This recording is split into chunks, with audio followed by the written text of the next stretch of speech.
नमस्ते मित्रांनो, मी सध्या मेडिटेशन म्हणजेच ध्यानधारणा हे मार्कस ऑरेलियस यांचं जगप्रसिद्ध तत्वचिंतनावरती पुस्तक वाचत आहे. मेडिटेशन हा ग्रंथ मार्कस ऑरेलियस यांनी स्वतःच्या आत्मशोधासाठी लिहिलेला होता. स्वतःच्या आत्मशोधासाठी म्हणजे त्यांनी अशी काही चिंतने लिहिली जी त्यांच्या स्वतःसाठी खूप उपयुक्त होती आणि पर्यायाने ती चिंतनं आज फक्त त्यांच्यासाठी वैयक्तिकरित्या महत्त्वाची नव्हती, तर पूर्ण जगासाठी, प्रत्येक जगातील व्यक्तीसाठी ही तितकीच लागू होतात. त्यामुळेच मेडिटेशन हा ग्रंथ तो आजही तितक्याच महत्त्वाचा असा मानला जातो आणि बऱ्याच भाषांमध्ये हा मेडिटेशन ग्रंथ उपलब्ध आहे. तो बऱ्याच लोकांकडून वाचलाही जातो. तर अतिशय सुंदरशी तत्वचिंतनं जी जगण्यासाठी गरजेची असतात माणसाला, ती ह्या पुस्तकामध्ये लिहिलेली आहेत. तर मार्कस ऑरेलियस यांची प्राथमिक माहिती म्हणजे ते एक रोमन सम्राट होते. ते निरअहंकारी होते. ते प्रजेला आपल्या मुलासमान मानत होते आणि प्रजेसाठी ते अतिशय हिताच्या कामं करत होते. त्यांनी अनेक प्रजेसाठी कामं केलेली होती. तर त्यातील एक घटना म्हणजे ज्यावेळी रोमन साम्राज्यामध्ये प्लेगची साथ पसरलेली होती, तर त्या प्लेगच्या साथीमध्ये अनेक लोक प्लेगच्या आजाराने मृत्युमुखी पडत होते आणि मृत्यूचं थैमान त्या रोमन साम्राज्यामध्ये पसरलेलं होतं. त्यावेळी त्यांचा इलाज करण्यासाठी, त्यांची काळजी घेण्यासाठी रोमन सम्राट मार्कस ऑरेलियस यांनी आपली स्वतःची सगळी संपत्ती पणाला लावली. तर त्यांनी आपले जे काय हिरे माणिके, त्यांचे पोशाख, त्यांचं जे काही फर्निचर होतं ते सर्व काही त्यांनी विकून टाकलं. तर त्यांनी त्याच्यातून लोकांची सेवा करायचं ठरवलं आणि आपलं राज्य हे पुन्हा पूर्ववत त्यांनी आणलं.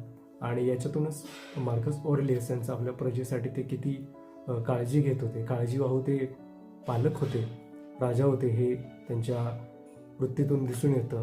आणि अतिशय सुंदर अशी तत्वचिंतनं त्यांनी या डायरीमध्ये लिहिलेली आहे. ही त्यांची मेडिटेशन ही डायरी. त्यामध्ये ते खूप सुंदर अशी चिंतनं लिहितात. ते म्हणतात की संकटांना नेहमी आपण सामोरं जायला हवं. The obstacle is the way. म्हणजेच काय, तर संकट हा एक आपल्या जगण्याचा मार्ग आहे, प्रवास आहे. त्याला आपण सामोरं जायला हवं, त्याच्यापासून पळायला नको. त्याचबरोबर आपल्यासमोर कितीही अडचण आली तर त्यांच्यासमोर आपण उभं राहिलं पाहिजे. त्याचबरोबर आपण कोणत्याही गोष्टीबद्दल तक्रारी करत बसलं नाही पाहिजे, कारण आपल्या बऱ्याचशा लोकांना आपण तक्रारी करत असतो की माझ्याबद्दल हेच घडतं आहे, की मला सतत कोणत्या ना कोणत्या गोष्टीचा त्रास होतो आहे, शारीरिक, मानसिक, आर्थिक. तर त्याच्याविषयी जर तुम्ही सतत तेच बोलत राहिला तर तुम्ही अजून मानसिकरित्या दुखावले जाऊ शकता. तर त्या गोष्टी समजून घ्या आणि त्याच्याविषयी तक्रार करणं बसण्याऐवजी त्या गोष्टींना सामोरे जावा, असे मार्कस ऑरेलियस आपल्याला सांगतात. मार्कस ऑरेलियस पुढे असे म्हणतात की हे जे काही जीवन आहे ते क्षणभंगूर आहे, कारण आज आपण आहोत आणि उद्या आपण नसणार या जगामध्ये. तर आपण ज्या ज्या लोकांशी आपले चांगले वाईट संबंध आले तर त्यांच्यातला जो काय अहंकार आहे, त्यांच्या मनात आपल्याविषयी जो काय झालेला राग द्वेष आहे, तो आपण सोडून द्यायला हवा. आपण त्याच गोष्टीमध्ये शेवटपर्यंत राहायला नको. त्यामुळेच आपल्या मनातला अहंकार हा पूर्णपणे तुम्ही काढून टाका, असेही मार्कस ऑरेलियस म्हणतात. मित्रांनो, मार्कस ऑरेलियस यांनी मेडिटेशन या ग्रंथात आपल्याला जगण्याचा संपूर्ण सार सांगितलेला आहे. किंबहुना ही एक जगण्याची चांगली सुंदर अशी शैली आपल्याला त्यांनी लिखित स्वरूपात दिलेली आहे. हा ग्रंथ अत्यंत वाचनीय आणि संग्रही ठेवण्यासारखा आहे. हा तुम्ही नक्की वाचा, वेळ काढून वाचा आणि हा एकदाच वाचून संपू नका, तर हा कायम आपल्या सोबत ठेवा.